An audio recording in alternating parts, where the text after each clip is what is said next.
Hello guys teaching education में आप सभी का स्वागत है। गाइस आज हम बात करने जा रहे हैं डायरेक्ट फर्स्ट सेमेस्टर के पेपर थर्ड यानी विज्ञान का कक्षा शिक्षण के अति लघुत्तरीय प्रश्नों की, जिसमें दोस्तों आज ये दूसरी क्लास है। एक क्लास और हो चुकी है इसमें पेपर थर्ड यानी विज्ञान कक्षा शिक्षण के अति लघुत्तरीय प्रश्नों की। तो दोस्तों आज की क्लास का पहला क्वेश्चन है कि पौधों तथा जंतुओं में समानता संबंधी लक्षण बताइए। पौधों तथा जंतुओं में समानता संबंधी लक्षण बताना है, ये आज क्लास का पहला क्वेश्चन है। तो दोस्तों इसका आंसर क्या हो जाएगा। एक जैसे दोस्तों जंतु एक पादप मीन्स पेड़ पौधे, इसमें आपको समानता वाला लक्षण बताना है।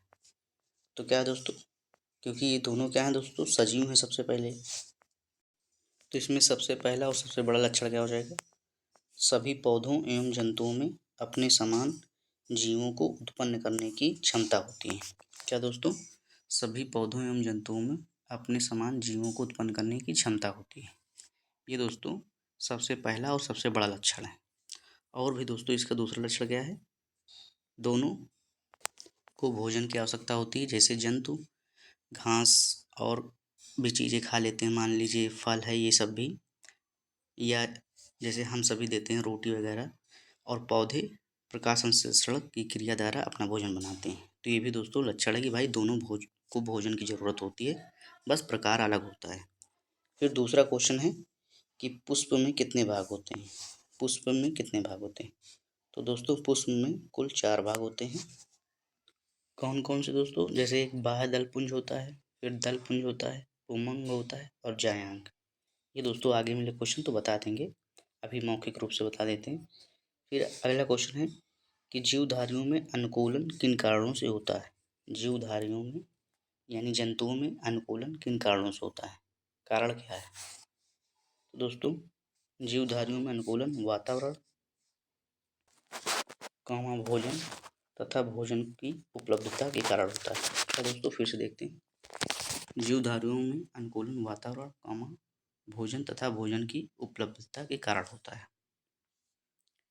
ये है दोस्तों इसका क्या है, जीवधारियों में अनुकूलन का कारण, क्योंकि इनको भोजन जो उपस्थित होता है और जो भोजन की आवश्यकता होती है उसकी उपलब्धता का कारण। फिर अगला क्वेश्चन देखते हैं दोस्तों, संरचनात्मक अनुकूलन से क्या अभिप्राय है। संरचनात्मक अनुकूलन से क्या अभिप्राय है। दोस्तों पहले अनुकूलन का मतलब समझ लीजिए, अगर आप सभी ना जानते हो, कुछ लोग हो सकता है। अनुकूलन का मतलब होता है कि किसी वातावरण में ढलना, किसी वातावरण में ढलने की प्रक्रिया को अनुकूलन कहते हैं। मान लीजिए जैसे गर्मी आई तो उसके अनुसार ढल जाइए गर्मी में, ठंडी है तो उसके अनुसार ढल जाइए। तो ये ढलने की जो प्रक्रिया होती है इसी को अनुकूलन कहते हैं। अब यहाँ पर क्या कहा जा रहा है, संरचनात्मक अनुकूलन। तो इसका आंसर हो जाएगा दोस्तों, जीवधारी के शरीर की रचना में जब कुछ ऐसे परिवर्तन हो कि उस जाति को अपने आवास में रहने में अधिक सुविधा हो, कामों से संरचनात्मक अनुकूलन कहते हैं। फिर अगला क्वेश्चन क्या है, पौधों में जड़ का क्या उपयोग है। पौधों में जड़ का क्या उपयोग है। तो दोस्तों जड़ का मुख्य रूप से उपयोग है भाई कि जल अवशोषित करता है, जिसका मुख्य कार्य जल अवशोषित करना। तो क्या है, पौधों को भूमि से जल, खनिज लवण उपलब्ध कराना। जल अवशोषित करता है और खनिज लवण उपलब्ध कराता है। फिर नेक्स्ट स्लाइड पर चलते हैं दोस्तों, अगला क्वेश्चन देखते हैं, प्रकाश संश्लेषण क्या है। क्योंकि पेड़ पौधे जो होते हैं दोस्तों अपना भोजन प्रकाश संश्लेषण की क्रिया द्वारा भोजन बनाते हैं अपना। तो ये है क्या दोस्तों, तो पौधों में जड़ों के द्वारा भूमि से अवशोषित जल तथा वायुमंडल CO2 यानी कार्बन डाइऑक्साइड लेकर क्लोरोफिल की उपस्थिति में भोजन का निर्माण ऑक्सीजन मुक्त कराने की क्रिया प्रकाश संश्लेषण कहलाती है। इसमें दोस्तों परिभाषा जो दी गई है थोड़ा अटपटी तरीके से है, मैं आपको सरल भाषा में बता देता हूँ। क्या होता है दोस्तों, सबसे पहले तो भोजन बनाने के लिए इन्हें क्लोरोफिल की आवश्यकता होती है। क्या, क्लोरोफिल। ये क्या करते हैं दोस्तों, जैसे हम सभी ऑक्सीजन लेते हैं CO2 छोड़ते हैं, पेड़ पौधे CO2 लेते हैं ऑक्सीजन छोड़ते हैं। तो क्या दोस्तों, भूमि से जल अवशोषित तथा वायुमंडल से CO2 लेकर क्लोरोफिल की उपस्थिति में अपने भोजन का निर्माण ऑक्सीजन मुक्त यानी ऑक्सीजन छोड़कर करते हैं। तो इस प्रक्रिया को क्या कहते हैं? प्रकाश संश्लेषण। क्या दोस्तों? इन्हें कार्बन डाइऑक्साइड की ज़रूरत होती है CO2 की, क्योंकि ये CO2 लेते हैं और ऑक्सीजन छोड़ते हैं, और इन्हें जल की आवश्यकता होती है और क्लोरोफिल की आवश्यकता होती है। इस प्रक्रिया के द्वारा प्रकाश संश्लेषण होता है और उससे भोजन बनता है दोस्तों। फिर अगला क्वेश्चन है कि परपरागण क्या है? 2021 में है क्वेश्चन। तो जब पुष्प के परागकण उसी पुष्प के वर्तिकाग्र या उसी पौधे के पुष्प के वर्तिकाग्र पर पहुंचते हैं तो ऐसी क्रिया परपरागण कहलाती है।